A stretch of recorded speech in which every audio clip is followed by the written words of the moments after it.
you would turn to Daniel chapter 2, and we're kind of backtracking here. I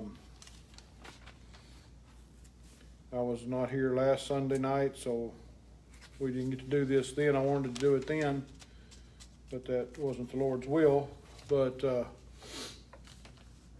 we're going to start in Daniel chapter 2, and we're going to go verses 31 through 36 tonight, looking at this great image that was in Nebuchadnezzar's dream.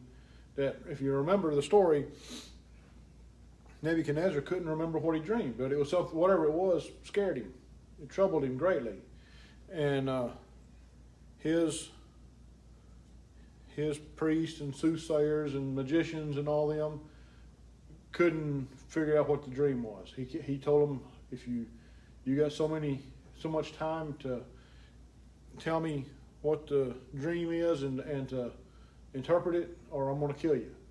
That was the rule. And of course they couldn't interpret it. They didn't even know. They went to him and told him, we can't interpret it without knowing what it is. They told the truth. And as he's about to put him to death, Daniel steps up. One of the guys that was over the eunuchs there came in and told Daniel what was going on, and Daniel told him, tell him to wait, that I want to come see him. So he went and saw the king, and he interpreted, or he told the king what his dream was, and then he interpreted it. Tonight we're going to look at that image in detail. I'm not going to finish this tonight. We'll get through the main parts of the image, but when we get down to the 10 toes, I'm going to save that for next time. We'll briefly talk about it, but I think we'll see. If we get time tonight, we'll go to Revelation and see some things there about that. But I want to come back next time and do a deeper study on the 10 toes and the iron and the clay that's mixed together in the feet and the toes.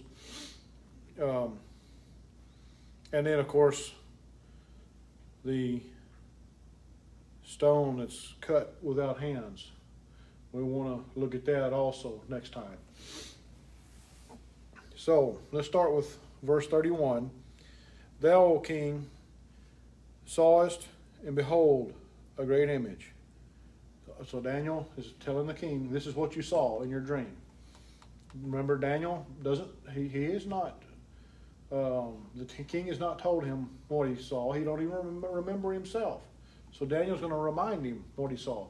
And this is all because the Lord has shown it to Daniel. That's the only way he knows. Thou, O king, sawest, and behold, a great image. This great image, whose brightness was excellent, stood before thee, and the form thereof was terrible. And it doesn't necessarily mean terrible as in scary, which I'm sure it was because of the size of it, but it's great. He noticed in the back in the first part of the verse, he said, "A great image." It's great, mighty, like a warrior. Maybe perhaps it was scary and terrible in that way, but there's nothing here yet, anyway, to insinuate that it was something evil. We don't know that for sure, not until we read a little further. This image's head was of fine gold, his breast and his arms of silver, and his belly and his thighs of brass, his legs of iron, his feet part of iron and part of clay. So let's take the head first. The head of gold is representative of the Babylonian Empire under Nebuchadnezzar.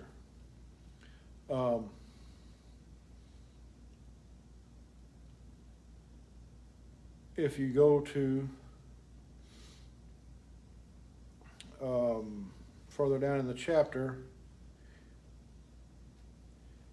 if you start verse 37, he says, Thou, O king, art a king of kings, for the God of heaven hath given thee a kingdom, power, and strength, and glory. This head was representative of the Babylonian Empire under Nebuchadnezzar. The gold head, very precious. The gold is a very precious metal, even in their day. They used it for money. They used it for trade. It was one of the most precious metals in their day, if not the most. And so Daniel tells him, you're representative of the head. And remember, this is in Nebuchadnezzar's day, so they don't know about what's going to come with the other body parts. They don't know about those kingdoms. They can't look back on those like we can. They've got to look forward. And so everything else Daniel tells him is going to be prophecy. So the Babylonians were the first nation to conquer the nation of Israel. Remember that. No other nation before had conquered Israel. And no other nation had. There were nations that had beat Israel in battle, but they had never won the war. God always saved them in the war. God always fought that war with them. He might let them lose a battle to chastise them for something they had done, whether it was the king or the people themselves. But when Babylon came, when God sent Babylon, as he says, they went all the way to Jerusalem and destroyed Jerusalem and made it a pile of rocks, a pile of rubble. They were the first nation to conquer the Promised Land. They are the head because they were chosen by God to destroy the land of milk and honey and to bring God's chastisement upon his people.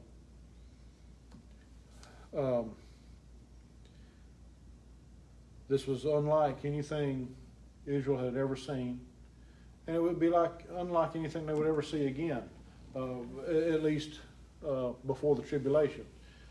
There's been times when other nations conquered Israel or conquered the land, but never conquered the nation itself. If you remember,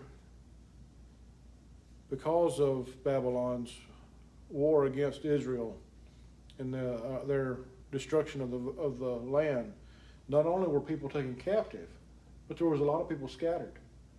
A lot of people fled Israel and went to other nations, seeking safety. Even after the captivity, there were many who left when they left Babylon, and actually some stayed, but there were some that left but never went back to Israel. And we've talked about that before. Even in this study, we've talked about how if you go to the book of Acts, and in Acts chapter 2, and they talked about all those men that are from different nations that were represented there on the day of Pentecost, they were the descendants of those people that were scattered. When you get to Revelation, remember we talked about the nation that was scattered being drawn together from all corners of the world. The Lord is going to draw them together back to the Promised Land during the tribulation. But that hasn't happened yet. Some say it has, but it hasn't. Not all of the nation of Israel, not all of the spiritual nation of Israel is in Israel right now. That's an impossibility, biblically and physically both. It's just not possible. Not only did God choose this nation from the north to destroy the land and to bring it into captivity, or to bring into captivity his people, but he also used them to destroy his holy temple and the holy city of Jerusalem. Remember, not only did they destroy the majority of the cities in Israel, in the northern kingdom and the southern kingdom both, but they destroyed the city of David, Jerusalem, the holy city, the city where the throne of David was and where it will be again at a later time, and God's holy temple, God's house, his house on earth, the place he came down to commune with his people. He permitted Babylon and Nebuchadnezzar to destroy the temple. They robbed the temple of all the precious vessels that were there, took them back to, and then the ones they couldn't carry, they melted down, and they took them back to Babylon and put in their temples. Some say that there was a place in Babylon, similar, it was a temple, but it was more of a museum, what we would consider a museum, because that's where they would gather the relics and the precious items from the temples of other nations that they had conquered. Remember, all the nations around Israel had their own gods, their false gods, and they had their own statues and their own vessels and objects of worship and all that.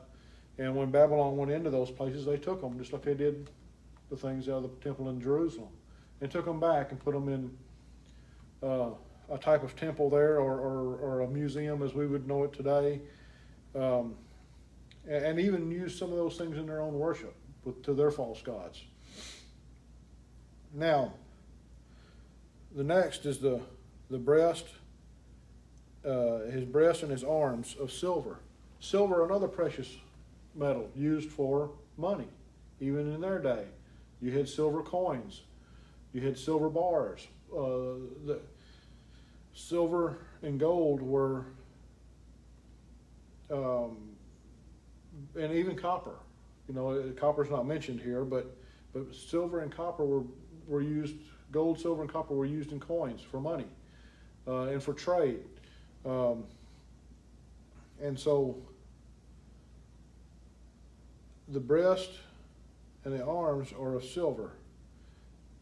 It's not as precious as gold, but it's not far from it. And they're supposed to be representative of the Medes and the Persians. Notice he says the breast and the arms. So that's three things, though. So what does he mean by that? Well, some say that the breast represents King Cyrus, who was of the Medes and Persians. When the Medes and the Persians overthrew Babylon and became the world leader, King Cyrus was the king. And the two arms being one, his father, who was a Persian, and his mother, who was a Mede. So that's where the breast and the two arms come into play. And they're of silver. They're not as important or as precious as the gold, not as worth as much as the gold, but would be second in line. Silver would have been second in line as far as worth. The belly and thighs of brass. Brass was another commodity, another precious metal, if you want to put it that way in their day. It is today even. Brass and bronze and those things are considered precious metals. You can, if you were to steal brass and take it to the scrap metal yard, you're probably going to get arrested. If they find out about it, that's how precious it is. And it was so in their day. But the belly and the thighs. And you think about the thighs being two parts, not just one like the belly. But the belly is supposed to be representative of the Greek Empire, of Alexander. Alexander the Great, remember? He came after the Medes and Persians. He conquered much of the known world at that time in the Middle East. He come from Athens in Mesopotamia. He was actually from Mesopotamia, but he ruled from Athens, was the capital of Greece. They conquered the lands of the Medes and the Persians, which would have been Iraq and Iran, Syria, all the way down into Israel, and all the way around to Egypt even. He conquered Alexandria, Egypt. It's named after him. There's several cities in that part of the world that are named Alexandria, or at least used to be named Alexandria. Now some of those places that are ruled by Muslims have changed the names, but they're named after Alexander because he was a popular king. He was a popular ruler. People liked him. His subjects loved him for the most part. Even though he was a world conqueror, supposedly he was decent to his people. He died of a young age. The belly is that of one empire under Alexander, and the empire was one. There was no splits. It was all under Alexander. He ruled it, and all on his own. But the thighs represent his successors, and even though they were considered part of the Grecian Empire, the Greece Empire, there was, if I remember the story correctly, there was 4 generals who took over when Alexander died, and one of them stayed in Athens, ruled from Athens like Alexander did. One ruled from Alexandria, Egypt, which was the Greek Empire, the Greek Empire's capital in Egypt at that time, and then Syria, which would have contained most of the former Mede and Persian Empire. The one ruled from that area, and then the fourth one, I don't remember. I didn't write it down, and I don't remember where he ruled from. But the one in Egypt and the one in Syria were the 2 more prominent. They had more control of and actually controlled more land and more people than the other 2, and they were more prominent. And so they say that the thighs represent those 2 men, those 2 split kingdom. There was a great controversy in the empire when Alexander died. His top generals fought for control. By doing so, they split the empire, and it weakened the empire. Anytime you split an empire, you weaken it. The ones ruling from Egypt and Syria became more prominent over the Grecians from Athens, even. You can go back and read history, secular history even. You read of Mark Antony and Cleopatra and all those, and you see a lot of this taking place there. But the Greek Empire with Alexander, and then shortly after him, represented the belly and the thighs. This image's legs of iron are representative of Rome, the Roman Empire. The Roman Empire came almost directly after the Greek Empire. The 4 generals that took over for Alexander, like I said, when they split the kingdom, it weakened the kingdom, and the Romans stepped in and took over. There wasn't much. There was a fight, but there wasn't much to it. The Greeks had basically given up by then. And it's kind of odd to me.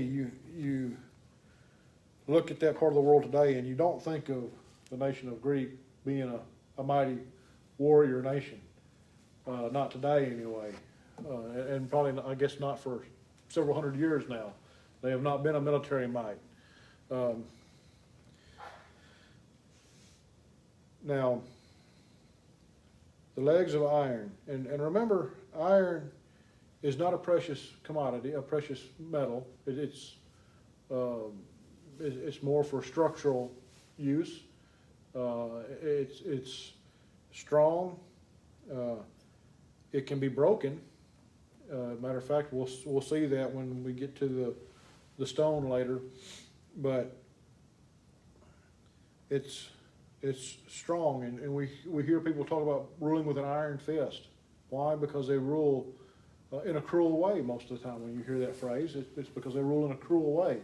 And we know that the Romans were very cruel people. Their military leaders didn't put up with much in the kingdom. The emperors and the Caesars eventually just lost contact. Their empire got so large, they just lost contact with the people. It was too much for their day and time. If you remember, they didn't have the technology we have today. They didn't have television or movies or radio. Everything had to be delivered by word of mouth or by letter, and it took sometimes days and sometimes months before people got the message. So the Caesars and the Roman emperors were so far away from their public, they lost contact with a lot of them. And a lot of times to keep peace in their kingdom, in their empire, they would let people just keep doing whatever they were doing as long as they paid their tax. You pay your tax, we'll leave you alone. Basically, that's how it was. You can worship the gods you're worshiping. You can, the same thing happened in Jerusalem in the day of Jesus, remember? They were pretty much leaving the Jews alone. They let them, they had their, the Romans had their army based there in Jerusalem. And where was it? I can't remember the other city there where Paul went to later, met with the governor. But they controlled Israel with an iron fist, or Palestine as it was called in that day. They ruled them with an iron fist, but at the same time, they were gracious enough and merciful enough to them. They let them continue to worship as they wanted until the Christians came along. And they stirred everybody up, or so they said. So it was really the Jews that stirred everybody up, but the followers of Christ turned the world upside down, remember?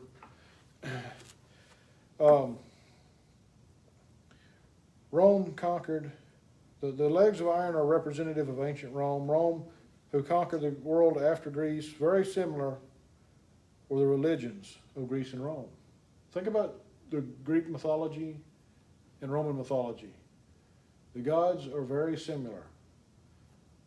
Their hierarchy is very similar. Their duties and their whatever they did were very similar. They just called them by different names. And some say that because the Grecians were first, that the Romans stole their ideas about their gods from the Greeks. I don't know. And the other thing is you can trace a lot of that back to Babylon also. A lot of that came from the Babylonians. A lot of those false gods, the names were changed because of different languages and all that.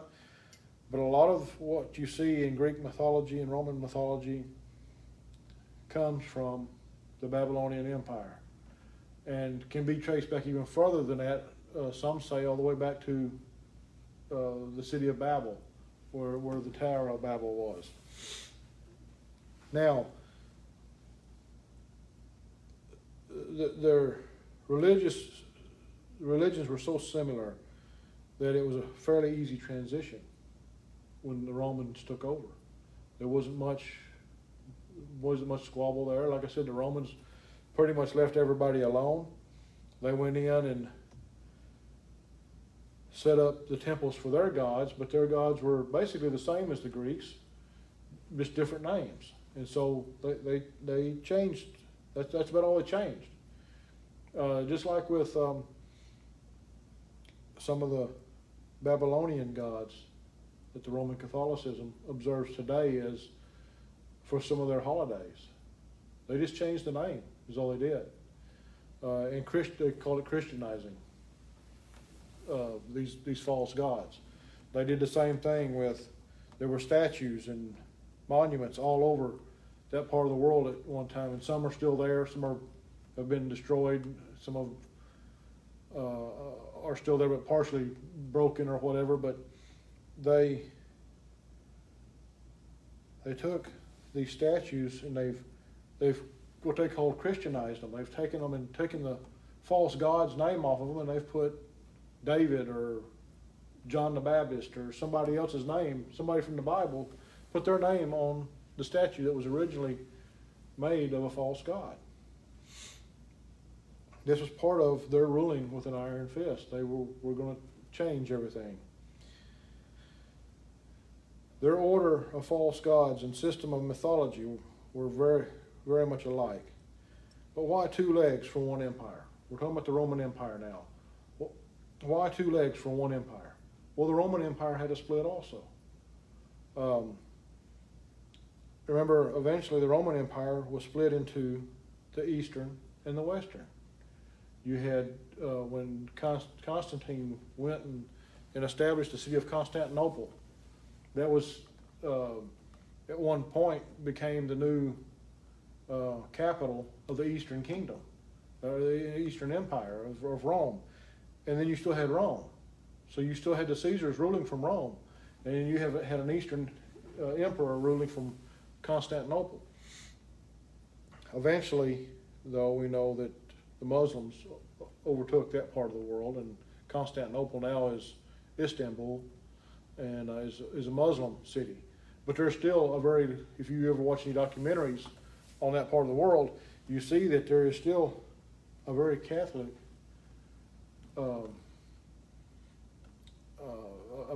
influence on Istanbul and on some of the other cities in that part of the world, in that part of Turkey. But the two legs, even after Roman Catholicism came about, and remember the Roman Empire was the ancient Roman Empire was on its way out when Roman Catholicism came along. Constantine was right in there, close to the end of the emperors, of the Caesars, the emperors, and so Roman Catholicism comes along. It's supposed to be, they Christianized pagan religion. It's what they did. And Constantine was the leader of that.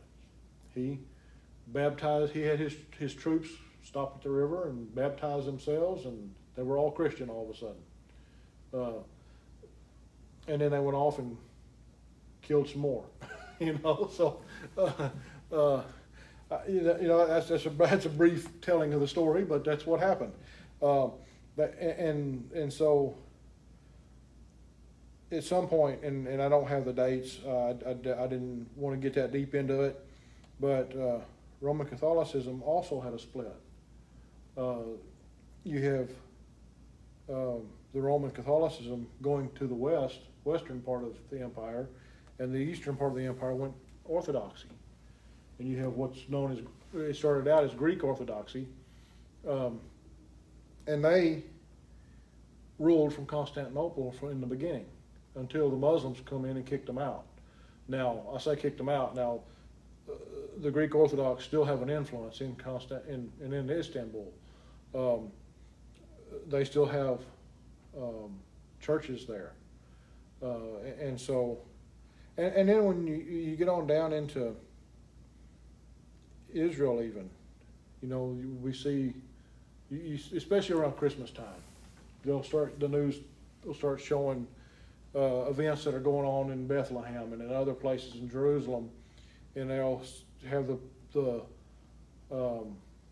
Church of the Immaculate Conception, or the Church of the whatever, I can't remember, there's different names. Some of them are Roman Catholic, some of them are Greek Orthodox.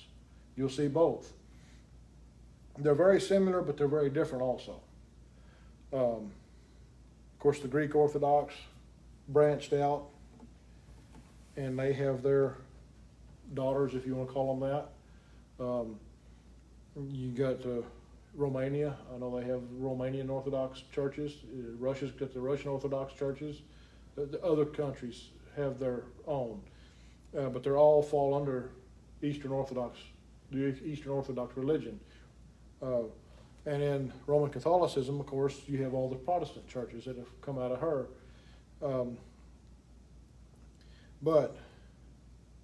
So the two legs are representative of Eastern and Western Rome, Roman Empire.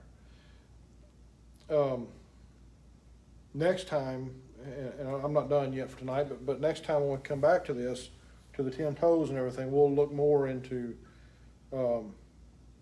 what's referred to as the Holy Roman Empire, which came about later, and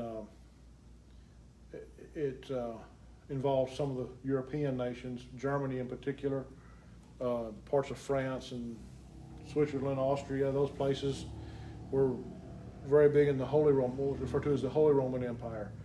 But we'll talk about that next time. Now, the feet of iron and clay, and we're going to talk some about this tonight, but we'll do more next time. But the feet of iron and clay, the weakest part of the image, is his feet. It's a mixture of iron and clay.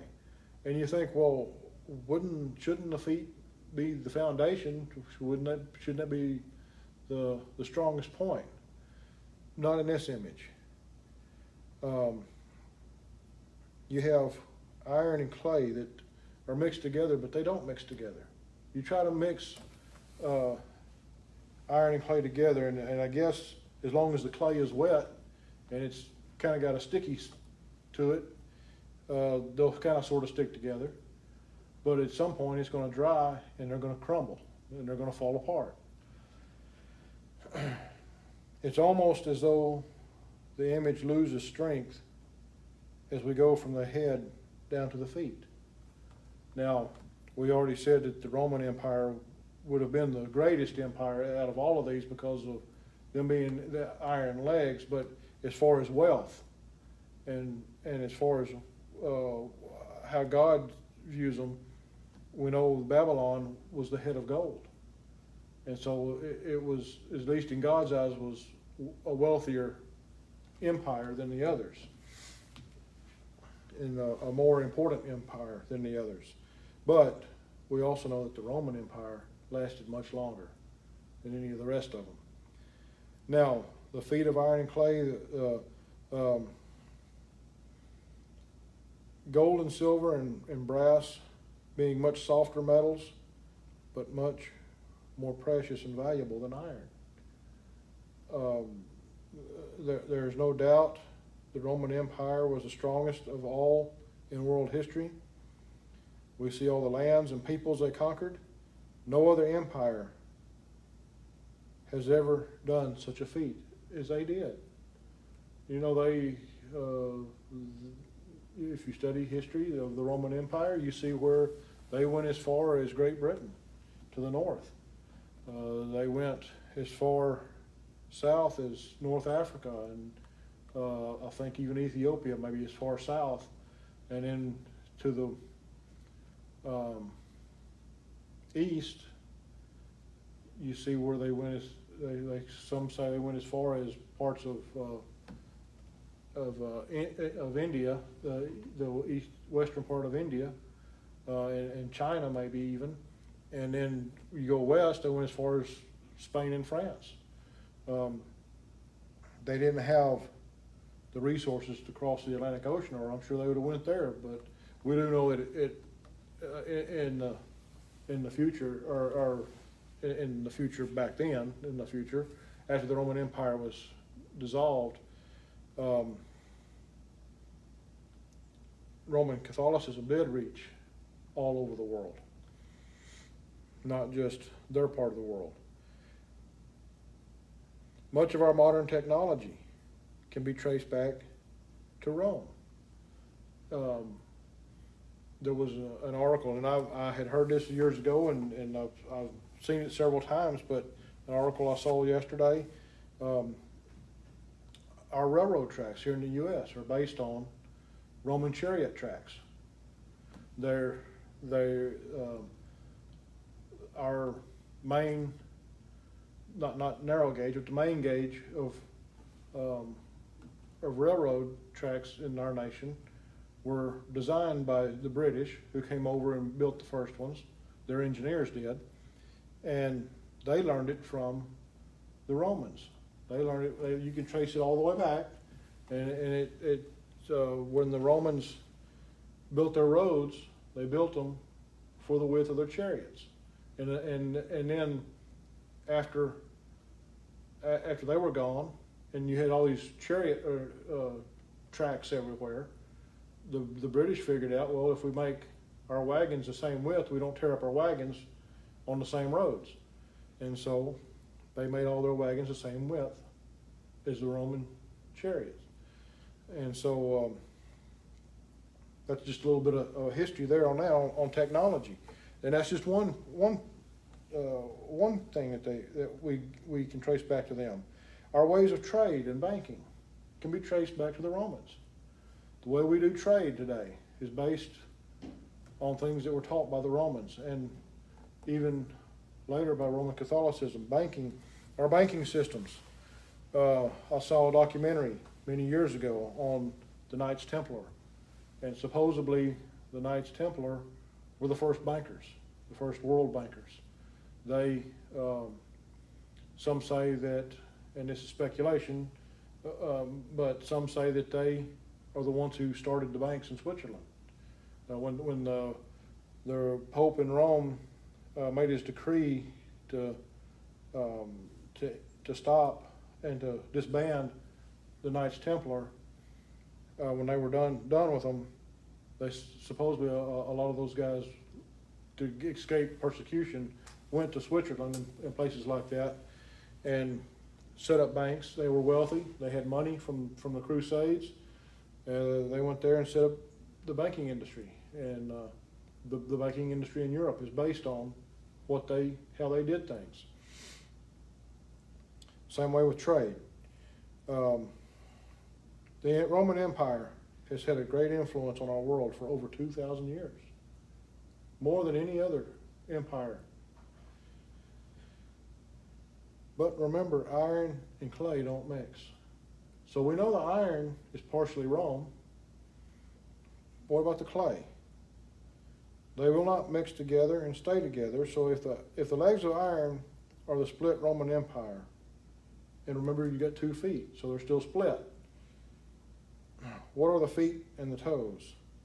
What other empire or world leader has mixed with Rome but cannot get along with Rome? What do we see? What have we seen in the last few years? We've not seen the Pope going to Islam.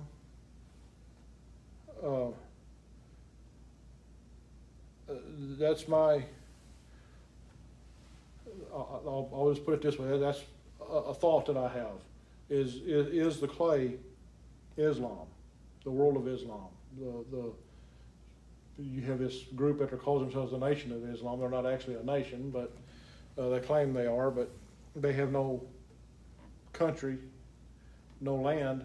They're just a group of rebels out there that causing trouble around the world is all they are. But do a little research. Islam was built up by the Roman Catholicism. That's a fact. You can find that in, you can go online and just do a search and see trace the roots back of Islam. It can be traced back to Roman Catholicism. And in the beginning of Islam, Rome used them to persecute the Jews. Why? Because remember, Rome is supposed to be Christian. You can't have a Christian so-called church persecuting God's people, right? But remember, Roman Catholicism hates the Jews. They hate Israel. It's obvious. They're very anti-Semitic. You look at, I think a prime example of that, we talk about the Holocaust in Germany, and you look at that situation. The Roman Catholics could have stopped that at any time. Hitler claimed to be a good, faithful Catholic, didn't he? The Pope could have overruled him, and if he was as good a Catholic as he claimed to be, he would have stopped. He would have done whatever the Pope told him to do. But there was no command. Roman Catholicism has had it out for the Jews since their beginning, since the beginning of Roman Catholicism, not the beginning of the Jews. In the beginning, so they come up with this false religion, this cult. Call it Islam, and I'm not going to go back and trace all the roots and the names and all that of it, but we know about Muhammad and Allah and all those.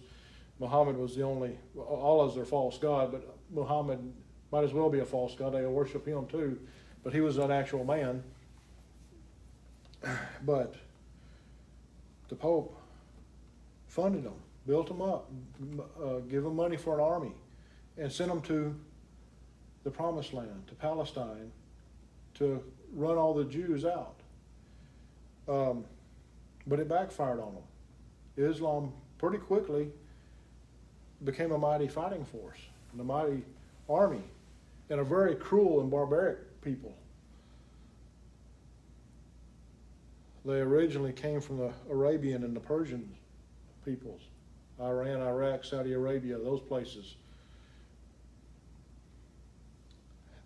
They were sent to the Promised Land to whip the Jews, or to wipe out the Jews who were trying to hold on to Palestine.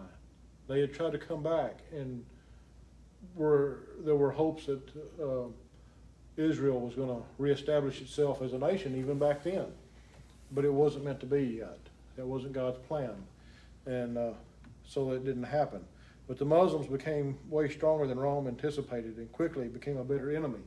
And there is where you have the Great Crusades that we hear so much about. The Knights Templar and all the kings and their knights that from all over Europe. Remember at that time, this was before King Henry VIII, long before him, so there was no Church of England. Everybody was ruled by the Pope in Rome, except for a short time when there was two popes. There was one in France and one in Rome. But the Pope in Rome ordered troops, the elite fighting forces, the elite knights from the kingdoms, and even some of the kings went and fought in the Crusades. Princes, mighty men of all the nations of Europe went and fought for the Pope in the Crusades, went to wipe out the Muslims and to retake the Holy Land, as they claimed it. That's the Holy Crusades, or the Great Crusades, as they're called. Rome, of course, they got whipped pretty bad while they were there. There was a time where they won some battles. They captured Jerusalem for a time, and if you read those stories, you see where they ransacked Jerusalem looking for relics for the Pope. Everybody was out to make a buck. Let's see if we can find pieces of the cross that Jesus died on. Let's see if we can find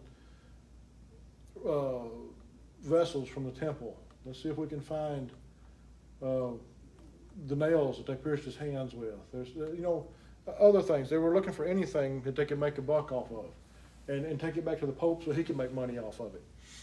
And there were people that did. They found things that, of course, no one could ever prove that they were really what they said they were, but they went back and took things. And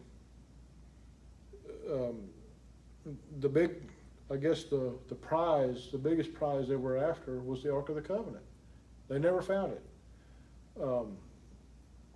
And we've talked about that. I still believe that the Lord removed it before Nebuchadnezzar ransacked the temple. But